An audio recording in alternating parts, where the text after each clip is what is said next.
उसकी संख्या और उससे वसूली लगभग 4 करोड़ रुपया दिखाया गया है। 888 गाड़ी पकड़ा गया 19-20। 2 साल तो कोरोना काल के चलते मुख्यमंत्री प्रश्नकाल से मुख्यमंत्री भागते रहे। से मैंने राज्य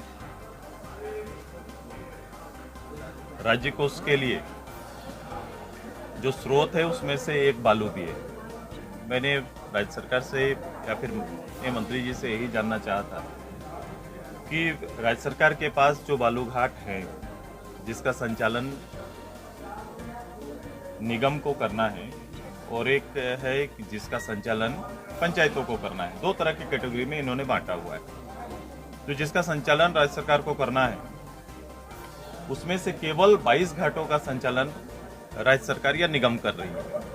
मैंने यही जानना चाहा था कि शेष जो है 586 घाट हैं, उन घाटों का संचालन कौन कर रहा है।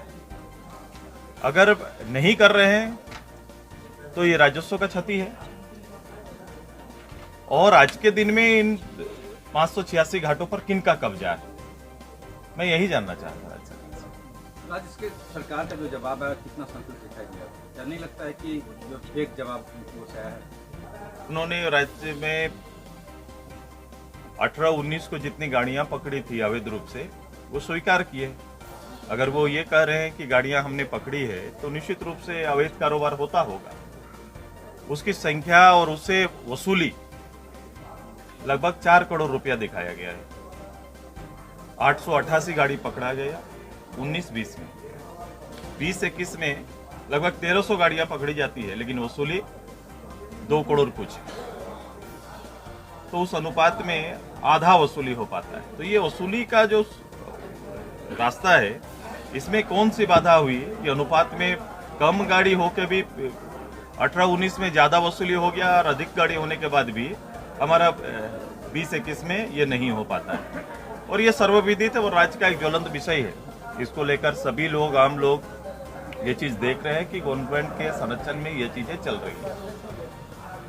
सरकार का कोई स्पष्ट जवाब नहीं, मंत्री चूंकि उस विभाग से है ही नहीं, उन्हें जवाब देने दिया जाता है। तो ये जो जवाबदेह राज्य के राजस्व पर श्वेत पत्र लाने वाली गवर्नमेंट को इसमें जवाब देना चाहिए कि मैं राज्य के राजस्व लाने का कौन सा तरीका अपनाएं। और इस तरह से अगर व्यवस्था है तो राज्य के कोष में जो सीधे आने वाला जो आय है, जिसका खर्चा हम लोग फिर व्यय के रूप में विकास की योजनाओं में करते हैं, उस पर प्रभाव पड़ेगा। तो विश्व के जो नारी शक्ति है, हमारी जो माताएं बहनें हैं, हमारी जो घर की महिलाएं हैं, समस्त लोगों को मैं अंतर्राष्ट्रीय महिला दिवस की और उनके सशक्तिकरण की ईश्वर से प्रार्थना करते हुए उनको शुभकामना अर्पित करना चाहता हूं। हमने एक महिलाओं के लिए एक मोटे तौर पे जो देखा जाता है, एक नागपुरी में उनको एक बना के लाया था। गोटे भारत के महिला मन के अंतर्राष्ट्रीय महिला दिवस कर हार्दिक शुभकामना और बधाई। जोहार वो महिला मन के जे मर्द के पौरुष के ध्यान रखे ना, और वो मन के भी जे मर्द के पौरुष के घमन के तोड़े ना। जोहार वो महिला मन के जे कि पुरुष कर उंगली में नाचे ना और जूती के नीचे रही के भी पौरुष के घमन के बरकरार रखे ना। जोहार वो महिला मन के जे घर कर काम काज छुआ समराए ना और ऊ मन के भी जे कंधा से कंधा मिलाए के ऑफिस जाए ना। जोहार वो महिला मन के भी जे पुरुष घरेलू हिंसा कर शिकार होवल बाद भी ना जाने का उपाधि पायना। और जोहार वो महिला मन के भी जे मर्द के मार कूट कर बदला चुकाए ना। जोहार वो महिला मन के जे घूंघट में रह के घर कर मान रखे ना। और वो मन के भी जोहार जे सभे रस्म रिवाज रूढ़िवादिता के तोड़ के खुले आकाश में उड़ाना। महिला दिवस के शुभ अवसर पर गोटे देश के इस संसार के महिला मन के उनकर उमन के सशक्तिकरण के वास्ते उमन के आगे बढ़े ले। और पुरुष वर्ग जे अभी तक के जे मानसिकता है, पुरुष वर्ग के जे वर्चस्व है, उकर बराबरी करे वास्ते हम महिला मन के बहुत सारा बधाई देविला कि मन आगे बढ़े और इस राष्ट्र राज्य के नाम रोशन करे। बहुत सारी शुभकामना देवे चाहिए।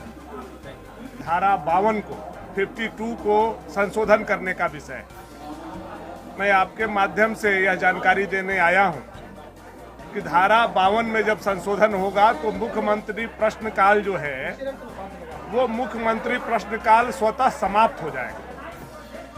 मुख्यमंत्री प्रश्नकाल को समाप्त करने के लिए यह धारा 52 में संशोधन इस सरकार के कहने पर माननीय सदस्य के द्वारा लाया गया है। अब मुख्यमंत्री प्रश्नकाल एक ऐसा विषय है जिसमें कोई भी माननीय सदस्य नीतिगत मामले मुख्यमंत्री से पूछ सकते हैं। पिछला 2 साल तो कोरोना काल के चलते मुख्यमंत्री प्रश्नकाल से मुख्यमंत्री भागते रहे। अबर बार सदन में जब हम लोगों ने स्ट्रेटेजी चेंज किया और मुख्यमंत्री को घेरना और पकड़ना शुरू किया, इससे घबराहट में मुख्यमंत्री हड़बड़ा करके ये संशोधन लाने का काम किया। इससे 3.5 करोड़ जनता की भावना आहत हुई। कहीं किसी भी पूरे देश के किसी भी विधानसभा नियमावली में मुख्यमंत्री प्रश्नकाल को हटाए जाने की चर्चा तक नहीं की जाती। लेकिन आज जिस तरह से धारा 52 को संशोधित करके मुख्यमंत्री प्रश्नकाल को हटाने की कार्रवाई प्रारंभ की गई है, हम पूरे विपक्ष और पूरे झारखंड प्रदेश की जनता के तरफ से इसका निंदा करते हैं और मुख्यमंत्री प्रश्नकाल बहाल रहे यह मांग करते हैं और आसन से भी इसके लिए संरक्षण चाहते हैं।